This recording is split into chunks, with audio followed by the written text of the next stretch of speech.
வணக்கம் நண்பர்களே. எனது பெயர் சொர்ணராஜ். பிரிவு அலுவலர் ஓய்வு, தலைமைச் செயலகம். இதுக்கு முன்னாடி ஒரு வீடியோவில் ஒரு கவர்மெண்ட் சர்வெண்ட்டுக்கு ஏற்பட்ட ஒரு பாதிப்புக்காக அவர் கோர்ட்டில் கேஸ் ஃபைல் பண்ணிட்டார் அப்படின்னு சொன்னால் நிர்வாகம் என்ன மாதிரியான நடவடிக்கைகள்லாம் எடுக்கணும் அப்படிங்கிறத பற்றி அந்த வீடியோவில் பார்த்தோம். குறிப்பாக brief history of the case தயார் பண்ணணும், பேராவார் ரிமார்க்ஸ் ரெடி பண்ணணும், டிராஃப்ட் கவுண்டர் அஃபிடவிட் தயார் பண்ணி வெட் பண்ணி அதுக்கப்புறம் கவுண்டரை ஃபைல் பண்ணணும். இதுக்கு என்ன நடவடிக்கைலாம் எடுக்கணும் அப்படிங்கிறத பற்றி அந்த வீடியோவில் பார்த்தோம். இப்போ இந்த வீடியோவில் என்ன பார்க்க போகிறோம் அப்படின்னு சொன்னால், ஒரு கவர்மெண்ட் சர்வெண்ட்டுக்கு ஏற்பட்ட பாதிப்புக்காக நிவாரணம் கோரி அவர் கேஸ் ஃபைல் பண்ணுறாரு. நிர்வாகம் தரப்பில் கவுண்டரெல்லாம் போட்டாச்சு, ஆர்கியூமெண்ட்ஸ் எல்லாம் முடிஞ்சிருச்சு. இப்போ அந்த இண்டிவிஜுவல் கவர்மெண்ட் சர்வெண்ட்டுக்கு சாதகமான தீர்ப்பை வாங்கிட்டார் அப்படின்னு சொன்னால் நிர்வாகம் அடுத்ததாக என்னென்னவெல்லாம் பண்ண வேண்டியிருக்கும் அப்படிங்கிறத பற்றி தான் அந்த வீடியோவில் பார்க்க போகிறோம். சரிங்களா? இப்போ ஒரு கவர்மெண்ட் சர்வெண்ட்டுக்கு ப்ரொமோஷன் கிடைக்கல, ப்ரொமோஷன் கொடுக்கணும், நிர்வாகம் எனக்கு ப்ரொமோஷன் கொடுக்கணும், இதுக்கு ஆர்டர் போடுங்கன்னு சொல்லி ஒரு கேஸ் ஃபைல் பண்ணுறார். இப்போ அவருக்கு சாதகமாக கோர்ட்டு ஆர்டர் போட்டுருச்சு. இந்த ஆர்டர் ரெண்டு விதமாக இருக்கும். ஒன்று, அவருடைய கோரிக்கையை கன்சிடர் பண்ணி சூட்டபிள் ஆர்டர் இஷ்யூ பண்ணுங்க அப்படின்னு ஒரு ஆர்டர் இஷ்யூ பண்ணலாம் கோர்ட்டு. இந்த மாதிரி கன்சிடர் பண்ண சொல்லி கோர்ட்டில் ஜட்ஜ்மெண்ட் வருதுன்னு சொன்னால் அவருடைய கோரிக்கையை முழுவதும் ஏற்றுக்கொள்ள வேண்டும் அப்படின்னு அர்த்தம் இல்லை. அதை தகுதியின் அடிப்படையில் பரிசீலனை பண்ணி பார்க்கணும். இப்போ அவர் ப்ரொமோஷன் கேட்டு கோர்ட்டில் கேஸ் போட்டார். அவருடைய கோரிக்கையை கன்சிடர் பண்ணுங்கன்னு கோர்ட்டில் ஆர்டர் போட்டிருந்தா இந்த ப்ரமோஷன் கிரைட்டரியாவை அவர் ஃபுல்ஃபில் பண்ணுறாரா அப்படின்னு பார்க்கணும்.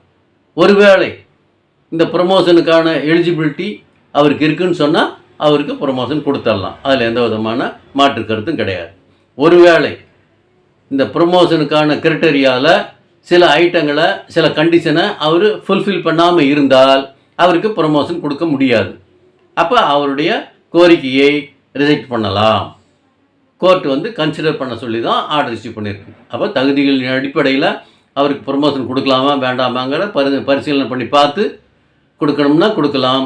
அவர் ப்ரொமோஷனுக்கு எலிஜிபிலிட்டி இல்லைன்னு சொன்னால் அவருடைய கோரிக்கையை நிராகரித்து ஆர்டர் இஷ்யூ பண்ணலாம். இது ஒரு வகையான தீர்ப்பு. இன்னொரு வகையில் கோர்ட்டில் ஆர்டர் இஷ்யூ பண்ணுவாங்க. அவருக்கு ப்ரொமோஷன் கொடுக்கணும் அப்படின்னு ஒரு டைரெக்ஷன் இஷ்யூ பண்ணுவாங்க. இப்போ அந்த மாதிரி சிச்சுவேஷனில் ரூலில் இடம் இருக்கோ இல்லையோ அவருக்கு ப்ரொமோஷன் கொடுத்து தான் ஆகணும். இப்போ ரூலில் இடம் இருக்குதுன்னு சொன்னால் அவருக்கு ப்ரொமோஷன் கொடுத்துட்டு போயிடலாம், எந்த விதமான பிரச்சனையும் கிடையாது. காம்பிடென்ட் அத்தாரிட்டியை ஆர்டர் இஷ்யூ பண்ணிக்கலாம். ஒருவேளை ரூலில் இடம் இல்லை, அவருக்கு ப்ரொமோஷன் கொடுக்க முடியாத ஒரு சிச்சுவேஷன் இருக்குதுன்னு சொன்னால் ரூலுக்கு ரிலாக்ஸேஷன் வாங்கணும். அப்போ ரூலுக்கு ரிலாக்ஸேஷன் வாங்கணும்னு சொன்னால் கவர்மெண்ட்டுக்கு ப்ரப்போசல் அனுப்பணும். இப்போ இதுதான் அந்த ஜட்ஜ்மெண்ட்டில் என்ன மாதிரி சொல்லியிருக்குங்கிறத பார்த்துட்டு நம்ம என்ன மாதிரியான நடவடிக்கை எடுக்கணும் அப்படிங்கிறத நம்ம முடிவு பண்ணணும். இப்போ அவருக்கு ஃபேவரபுளாக ஆர்டர் இஷ்யூ பண்ணுறதுக்கு முன்னாடி நம்ம இன்னொன்று பண்ணணும். ஒருவேளை அவருக்கு ப்ரொமோஷன் கொடுக்க முடியாத ஒரு சிச்சுவேஷன் இருக்குது, விதிகளில் இப்படி சொல்லியிருக்கிறாங்க, கோர்ட்டில் அவருக்கு ப்ரொமோஷன் கொடுங்கன்னு சொல்லி ஆர்டர் இஷ்யூ பண்ணிட்டாங்க. இப்போ நம்ம அப்பீல் போகலாம் அப்படிங்கிற ஒரு ப்ரொவிஷன் இருக்குது இல்லைங்களா? அப்போ என்ன பண்ணணும்னா, இந்த கேஸு அப்பீலுக்கு கொண்டு போகலாமா அப்படிங்கிறதுக்கு லீகல் ஒப்பீனியன் ஒன்று வாங்கணும் அப்படின்னு சொல்லியிருப்பாங்க.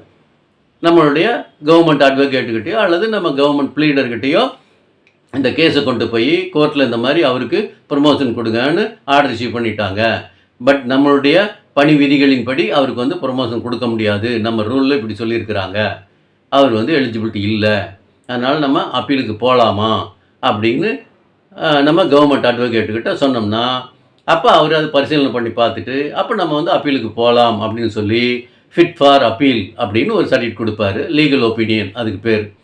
அப்போ நம்ம அப்பீலுக்கு உண்டான நடவடிக்கை எடுக்கணும். இதுக்கிடையில் இன்னொன்றும் பண்ணலாம்.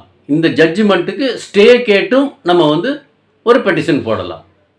இந்த ஜட்ஜ்மெண்ட் அவருக்கு ப்ரொமோஷன் கொடுங்கன்னு ஒரு ஜட்ஜ்மெண்ட் கொடுத்தாங்க இல்லைங்களா, அந்த ஆர்டருக்கு ஸ்டே கேட்டும் ஒரு பெட்டிஷனை போட்டுட்டு அப்பீல் நடவடிக்கையை நம்ம தொடரலாம்.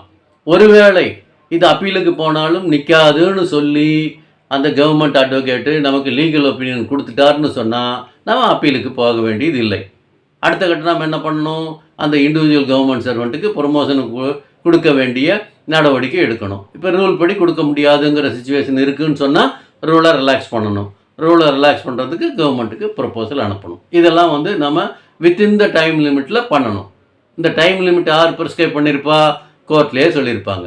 அந்த இண்டிவிஜுவல் கவர்மெண்ட் சர்வெண்ட்டுக்கு ப்ரொமோஷன் கொடுங்க அப்படின்னு சொல்லி கோர்ட் ஆர்டர் போடுறது இல்லைங்களா, அதுலேயே வந்து டைமை சொல்லியிருப்பாங்க. 4 வாரத்துக்குள்ளே இதுக்கான ஆர்டர் இஷ்யூ பண்ணணும், அல்லது 6 வாரத்துக்குள்ளே ஆர்டர் இஷ்யூ பண்ணுங்கள், 8 வாரத்துக்குள்ளே பண்ணுங்கள், 12 வாரத்துக்குள்ளே பண்ணுங்கன்னு சொல்லி ஒரு டைம் லிமிட்டை வந்து ப்ரிஸ்கிரைப் பண்ணிடுவாங்க.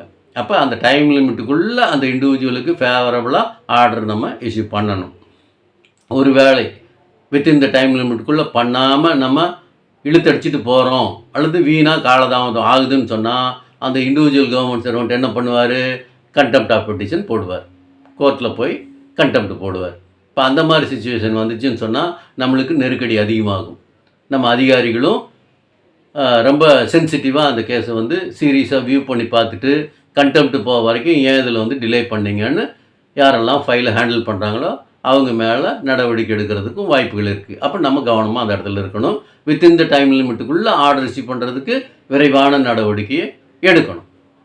இதுக்கு வந்து இந்த suit register, writ petition register அப்படிங்கிறதெல்லாம் நம்ம மெயின்டைன் பண்ணால் தான் இதை வந்து கீனாக வாட்ச் பண்ணி அடுத்த கட்ட நடவடிக்கை என்னென்ன பண்ணணும் அப்படிங்கிறத பற்றியெல்லாம் நம்ம தொடர் நடவடிக்கை எடுத்து வீண் காலதாமதம் பண்ணாமல் கண்டெம்ப்ட் ஆஃப் பெட்டிஷன்லாம் வராமல் பார்த்துக்கிட்டு எவ்வளோ விரைவாக முடியுமோ அவ்வளோ விரைவாக அந்த இண்டிவிஜுவல் கவர்மெண்ட் சர்வெண்ட்டுக்கு ஃபேவரபுளாக ஆர்டர் இஷ்யூ பண்ணலாம்.